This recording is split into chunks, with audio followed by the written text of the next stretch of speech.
Central angle को 2 से divide किया, एंगल को डिवाइड किया बाय 360। देयरफॉर यहाँ पे हमें कैसे मेजर मिल रहा है, मेजर ऑफ, इसका मेजर क्या है 360 डिग्री, इसका मेजर है एंगल मिला 180 डिग्री, इसका मेजर हमें मिल रहा है 90 डिग्री और इसका मेजर मिल रहा है 60 degree. And therefore length of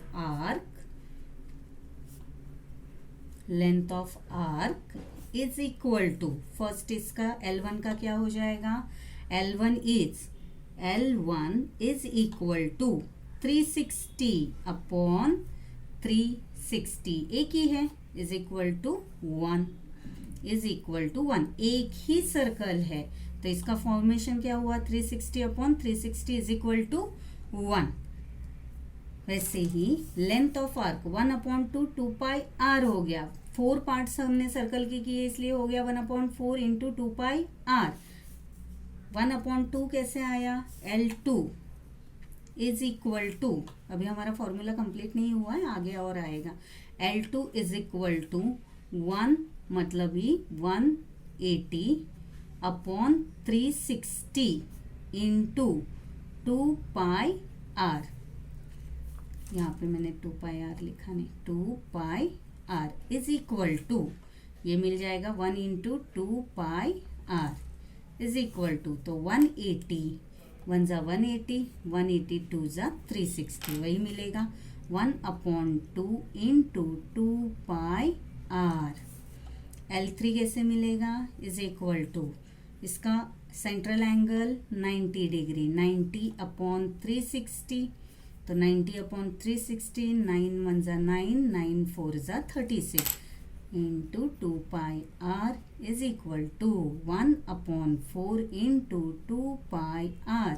like this. L4 angle है 60 degree,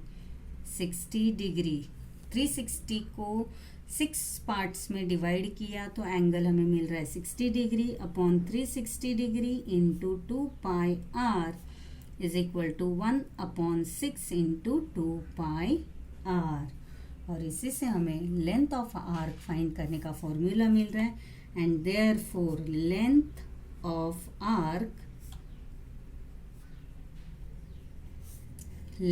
arc is denoted by L is equal to theta upon 360 into 2 pi r, theta upon 360 is equal to 2 pi r, और ये 2 pi are क्या है, सरकमफ्रेंसेस है, write down. Next हम देखेंगे relation between length of an arc and area of the sector. Next topic is, इन दोनों में एरिया ऑफ सेक्टर और लेंथ ऑफ एन आर्क में क्या रिलेशन है। So relation between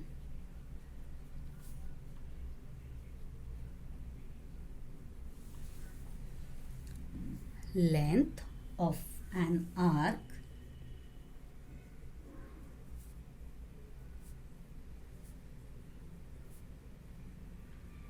and area of sector। चलिए, तो दोनों फॉर्मूलाज को पहले हम लिख के लेते हैं, area of sector and length of arc. Area of a sector, area of a sector का फॉर्मूला क्या है, ए से डिनोट होता है which is theta upon 360 into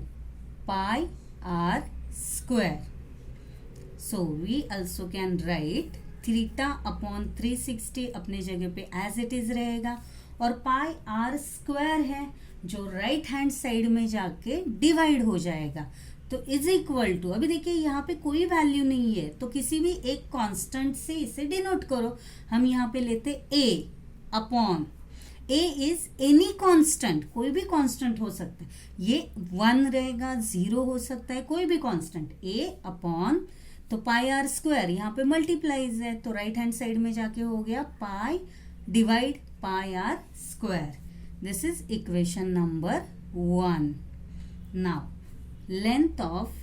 arc, length of an arc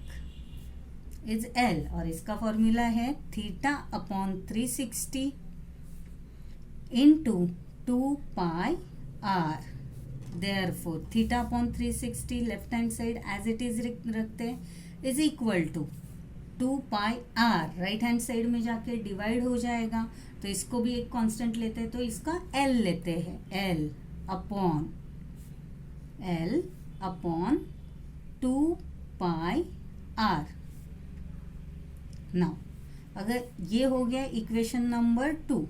और इन इक्वेशन को अगर आप देखें तो थीटा अपॉन 360 कैंसिल हो गया, and therefore from 1 and 2 a pi r square ये दोनों अगर इक्वल है एक दूसरे को, तो ऑब्वियसली ये दोनों भी एक दूसरे को इक्वल हो जाएंगे। यहाँ पे कैंसिल मत करना, ये दोनों एक दूसरे को इक्वल है, तो इसका मतलब क्या है, सेम मेजर है, तो ये भी एक दूसरे को इक्वल हो जाएंगे। a upon pi r square is equal to l upon 2 pi r. So अभी यहाँ पे डिवाइड करते हैं, सी पाई आर स्क्वायर है, और इसमें अगर हमने area of A is area of sector A is equal to pi r square, यहाँ पे डिवाइड है, राइट हैंड साइड में जाके मल्टीप्लाई हो जाएगा, L into pi r square upon 2 pi r. तो देखते क्या बाकी रहता है, देखिए पाई को पाई कैंसिल हो गया, आर को एक आर कैंसिल हो गया, तो भी एक आर बाकी है और 2 भी बाकी है, and therefore finally we get area of sector is equal to L into r upon 2, जिससे और एक हमें एरिया ऑफ सेक्टर का फॉर्मूला मिलता है। देयरफॉर एरिया ऑफ सेक्टर, पहला वाला जो हमने एरिया ऑफ सेक्टर लिया था, तो वो अगर सेंट्रल एंगल दिया है तो area of sector first formula use करना है, लेकिन अगर एरिया ऑफ सेक्टर फाइंड करना है और हमें लेंथ ऑफ आर्क दी हुई है, तो हमें ये वाला फॉर्मूला अप्लाई करना है। So area of a sector is equal to length of an arc, length of an arc into radius r is radius. Oh,